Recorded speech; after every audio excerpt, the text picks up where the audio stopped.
Now, sprawling across the top of the Word window is the ribbon. The ribbon is Microsoft's new menuing system that was added in Office 2007.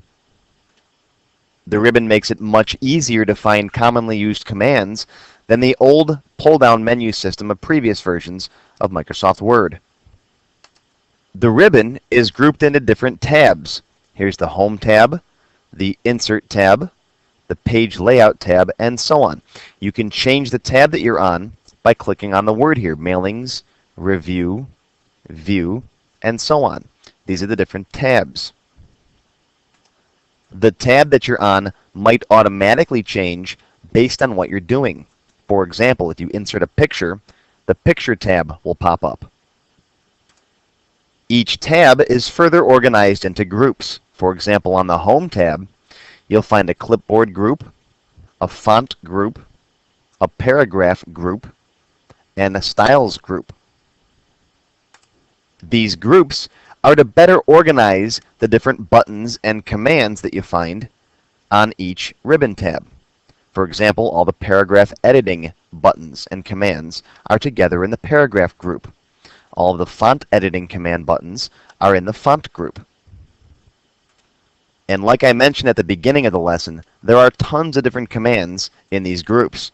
We're going to talk about some of them today, but don't worry if you don't understand what all of them are. If you hover over one of the buttons, a little pop-up menu appears and shows you what that button does. For example, this button here is to grow the font. This button here is to change the shading, color the background behind the selected text or paragraph. And you can press F1 on your keyboard for more help. Most of the commands on the ribbon are simple push buttons, also called command buttons. For example, to center the text, you simply click on that button. To left a line, you simply click on that button. Some of the commands are drop-down menus. For example, to change the font, you click on this little down arrow here, and that opens up a drop-down menu. You can then click to change the font.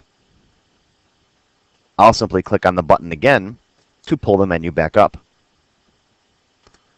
Some of the command buttons are called command button groups, where you actually have more options. See the little down arrow there next to underline?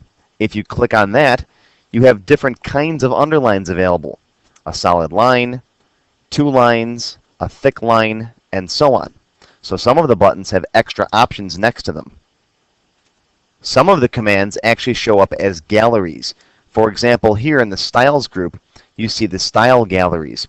It's essentially a small preview of what that style looks like. And we'll talk more about styles in a future lesson. Again, don't let all of these different commands confuse you. I'm just taking a minute to show you all the different types of buttons you'll find on the ribbon. We'll go over each button in turn as we get to it.